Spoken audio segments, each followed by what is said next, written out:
And so there's some key excerpts, some highlights from the rally we had outside of Tactical Firearms yesterday. As you saw in that video, Alex spoke to the owner, Jeremy Alcede. He was also on the radio show program this morning. And as usual, it was great to meet all the supporters and have people standing up politically using the First Amendment to fight for the Second Amendment. And it's been such a rally cry across the country. The gun grabbers have heard from the people, and they know they don't want gun control, so they're feigning defeat. They're feigning defeat, that is, acting like they've lost the battle, kind of halfway embracing the gun culture. They'll be back, though, whenever another event is staged or when they find another tragedy they can climb on the backs of and exploit, as Rahm Emanuel called for. But here's just a little juicy tidbit of Piers Morgan firing weapons during his CNN program shoot yesterday, which, again, they lied about and said was going to be live and misled the owner of Tactical Firearms and then later edited him to look strange. We're live right now, by the way. Let's go to that clip. But that, I understand, because it was made before 1986 and the last assault weapons ban, that is a legal weapon to purchase.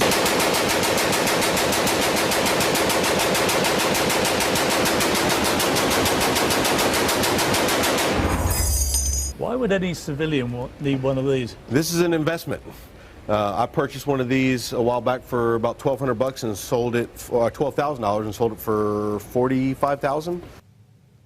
And again, there's been such an outcry about the shameful and disgusting moves to restrict the Second Amendment, which, of course, you know, shall not be a fringe, that the gun grabbers have had to repel, have had to make strategic retreat until they can put out a new propaganda line. But meanwhile, is there a covert purge going on? We've already seen how Navy SEALs are a hazard to the lies being sold by the administration. Remember, right after the bin Laden raid, some 20 Navy SEALs just coincidentally died in a helicopter crash. Now there's the death of Navy SEAL Chris Kyle, who, of course, was promoted by the system and the establishment, touted in the media as a big spokesperson for the pro-war factions and what have you. But in the more recent weeks, he's come forward to completely defend the Second Amendment. He set up his own organization to try to encourage teachers to be trained and armed so they could potentially protect children in a school shooting. And now he has wound up dead. Of course, you heard about that story in the past couple of days,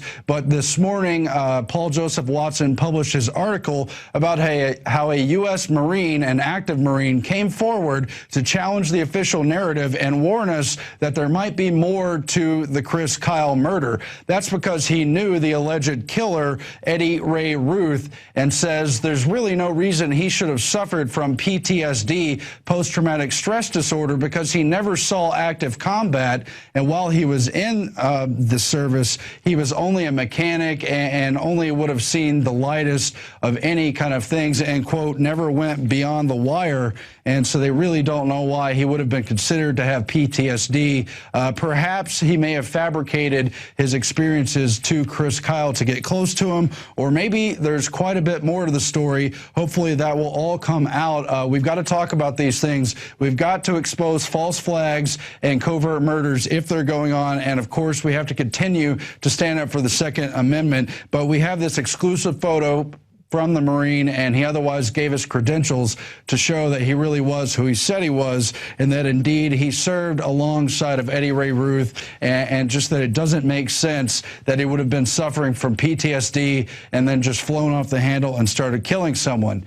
Meanwhile, we're seeing more of the kind of tactics we saw in the 8 years of the Bush administration, where they shoved the war on terror down our throats and told us they had to use the Constitution and Bill of Rights to clean up the mess, that those things were expendable in the name of safety, the very thing, of course, that Benjamin Franklin and other founding fathers warned us not to succumb to.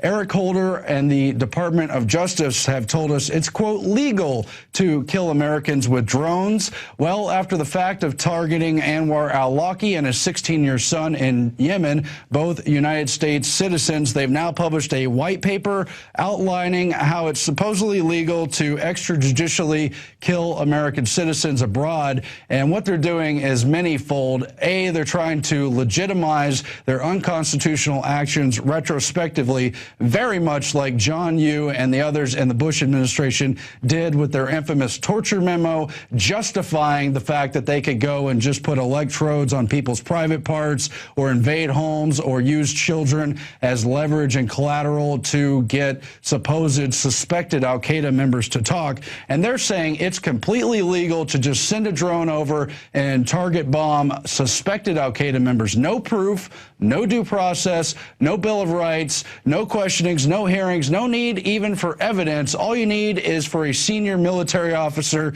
just to say that, yes, there's reason to believe he might be an al-Qaeda suspect, and bombs away. What they're also doing is trying to legitimize the killing of Americans right here on American soil. They've already deployed the drones. They've already phased them in and conditioned us to accept them. Now they're producing white papers explaining why they don't have to have evidence or due process. Really scary stuff, disgusting, completely unconstitutional. There's more than one reason Eric Holder needs to be held in contempt and impeached from office and indeed put in prison. Visit Infowars.com and PrisonPlanet.com. When you're on the site, you can also tune in 24 hours a day to my daily radio broadcast. There's also a free iPhone app to listen to the syndicated radio show when and where you want.